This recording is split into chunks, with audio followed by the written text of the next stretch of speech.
Hello student, Shrimati Maurya देवी Tapadia girls college के YouTube channel पर मैं आपका स्वागत करता हूं।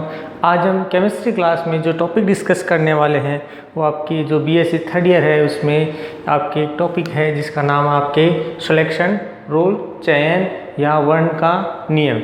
जनरली ये जो सिलेक्शन रूल है इसके लिए जो इलेक्ट्रॉनिक ट्रांजिशन है उससे रिलेटेड जो डेफिनेशंस हैं या इससे रिलेटेड जो आप कहें कि इंफॉर्मेशन है या जो टर्म्स हैं उनकी इसमें बात की जाती है और उसके आधार पर ये निश्चित किया जाता है कि कौन सा जो ट्रांजिशन है वो इसमें क्या होगा, वर्जित होगा, फॉरबिडन होगा, मतलब संभव नहीं होगा। उसके बारे में बताने के लिए क्या किया जाता है, सिलेक्शन रूल है उसमें चयन किया जाता है।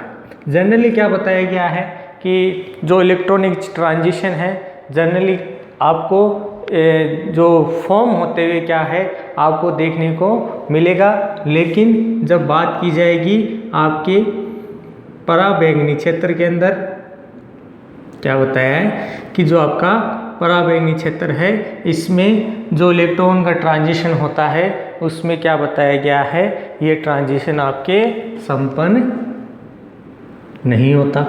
तो क्या बताया गया है, ये ट्रांजिशन संपन्न नहीं हो पा रहा, तो इसके लिए देखो कुछ बातें की गई हैं या इसके लिए कहें कि कुछ हाइपोथेसिस या अपनी तरफ से कुछ बातें हैं वो क्या की जो सिलेक्शन रूल है उसमें बताई गई है।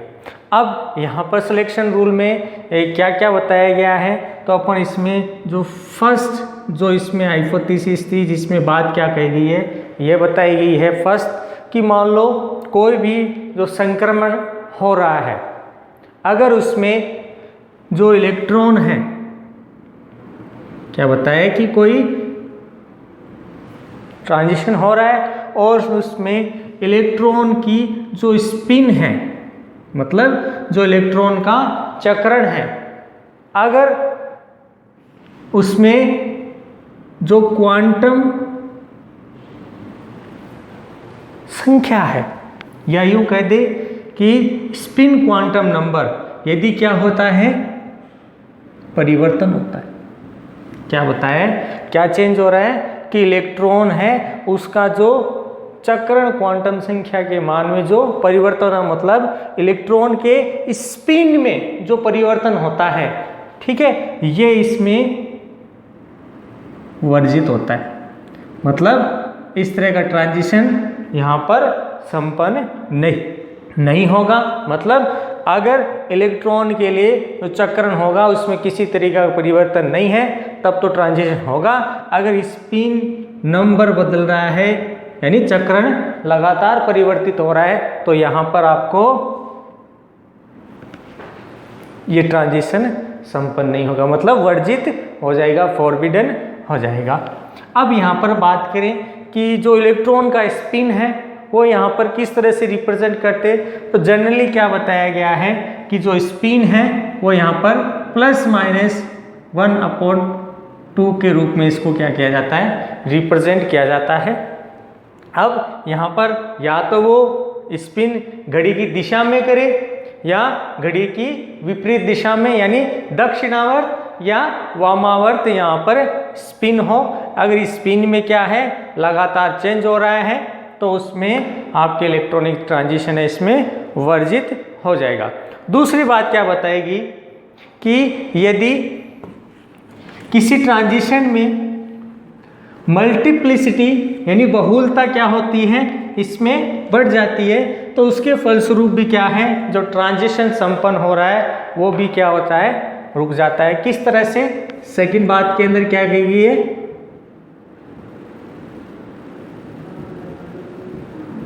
बहुलकता मतलब मल्टीप्लिसिटी। यहां पर क्या बताया गया है कि मान लो कोई एकत्रिक अवस्था है या ये अपन एक एक अवस्था बात करें, इस अवस्था से ट्रांजिशन त्रिक अवस्था में चला जाता है, मतलब ट्रांजिशन इससे इसकी तरफ जाता है तो क्या बताया गया है, यह संक्रमण भी क्या हो जाता है, वर्जित हो जाता है। मतलब क्या बताया यहाँ पर, जो ट्रांजिशन है वो संपन्न नहीं होगा। कब? जब किसी के लिए मल्टीप्लिसिटी या अवस्था इसमें ये देखने को मिलती है, यानी मल्टीप्लिसिटी या जो स्टेट है या स्टेट ऑफ मल्टीप्लिसिटी भी बोल सकते हैं, वो क्या हो, अगर संपन्न हो रही है, मतलब कोई एक अवस्था से दूसरी जो त्रिक अवस्था उसमें क्या करे, ट्रांजिस्ट करे, तो ऐसा इसमें संभव नहीं है। मतलब यहाँ पर संक्रमण क्या हो जाएगा, वर्जित हो जाएगा। अब दूसरे रूप में क्या बताया गया है कि मान लो किसी संक्रमण में क्या बताया है कि यदि किसी संक्रमण में क्या हो जाए, आपके जो सिमेट्री है,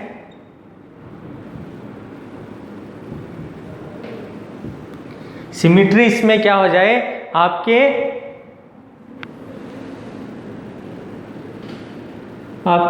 अलग अलग हो जाए।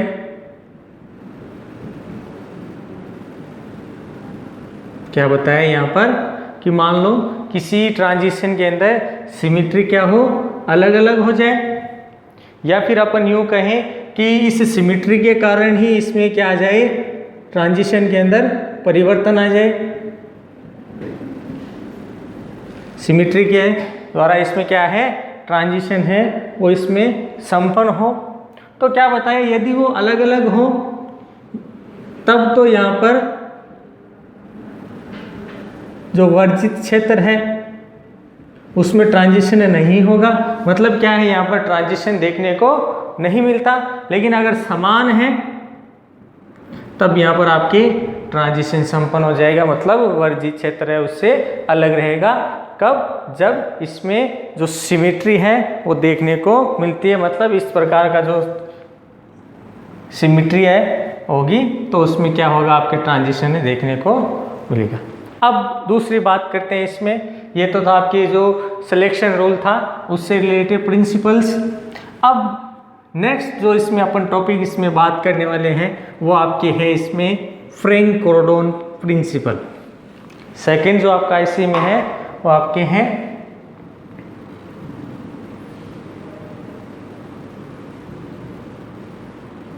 प्रिंसिपल।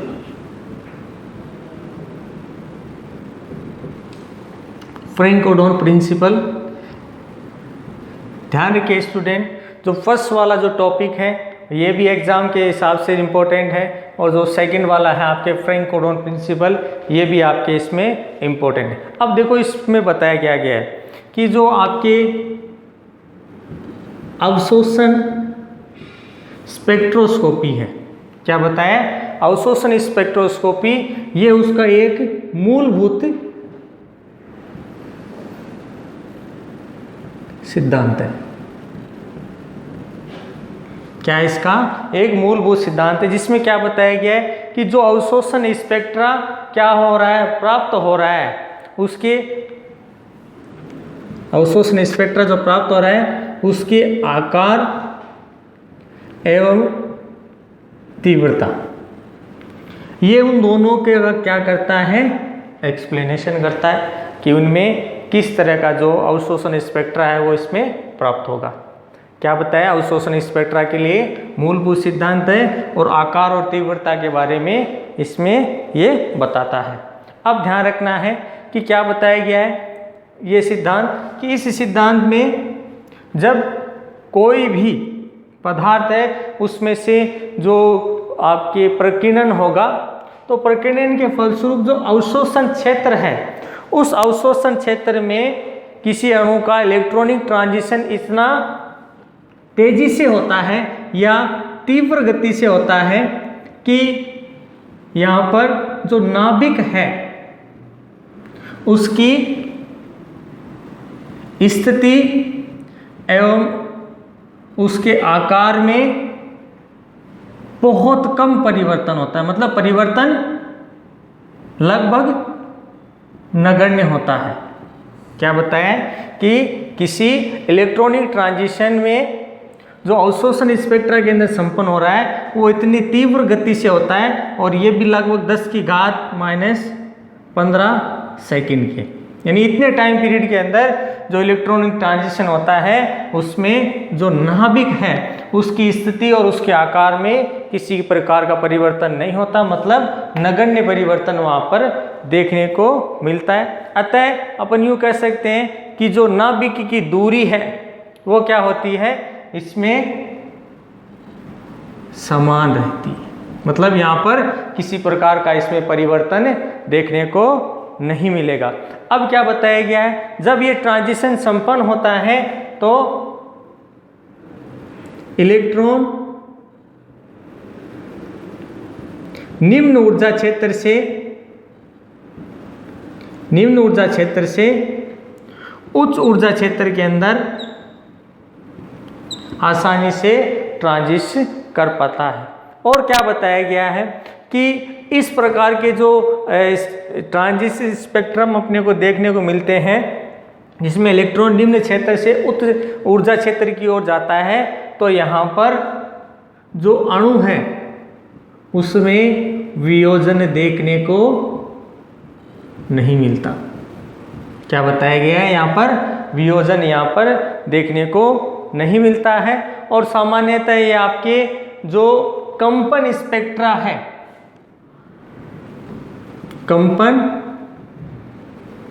स्पेक्ट्रा है, यानी कंपन स्पेक्ट्रोस्कोपी में इसका क्या किया जाता है, उपयोग किया जाता है। यह आपके है, इसमें खत्म होता है फ्रैंक कोरोडॉन प्रिंसिपल। सबसे पहले आपको ध्यान रखेंगे कि अवशोषण स्पेक्ट्रा जो प्राप्त होता है उसका ये मूलभूत सिद्धांत है, जिसमें जो अवशोषण हो रहा है उसके अंदर जो ट्रांजिशन के फलस्वरूप जो यौगिक है उसके अंदर आकार एवं तीव्रता को क्या करता है, ये इसमें एक्सप्लेनेशन करता है। और क्या बताया है कि जब किसी यौगिक में अपने ट्रांजिशन संपन्न होता है तो यह इतनी तीव्र गति से होता है कि नाभिक है उसकी स्थिति और आकार में या उसके संवेग में, स्थिति एवं संवेग में किसी प्रकार का परिवर्तन यहाँ पर देखने को नहीं मिलता। और सामान्यतः इस प्रकार का जो आपके ट्रांजिशन संपन्न होता है उसमें अणु का किसी प्रकार से भी वियोजन यहाँ पर देखने को नहीं मिलता और ट्रांजिशन निम्न ऊर्जा से उच्च ऊर्जा क्षेत्र के अंदर आसानी से हो जाता है। सामान्यतः जो फ्रैंक कोरोडॉन प्रिंसिपल है इसके अंदर जो इलेक्ट्रॉनों का ट्रांजिशन दिखाया जाता है ये आपकी जो कंपन स्पेक्ट्रोस्कोपी है उसके अंदर इसका उपयोग किया जाता है। होप यू इस वीडियो से आपको जो टॉपिक्स हैं वो क्लियर होंगे, जिसमें आपके दो टॉपिक दोनों इम्पोर्टेंट्स हैं, आपके सिलेक्शन रूल और फ्रैंक कोरोडॉन प्रिंसिपल, जिसमें अपन ने बहुत सारी चीज़ों की इसमें बात की। और आप इस वीडियो को लाइक करें और इस वीडियो को देखने के लिए धन्यवाद।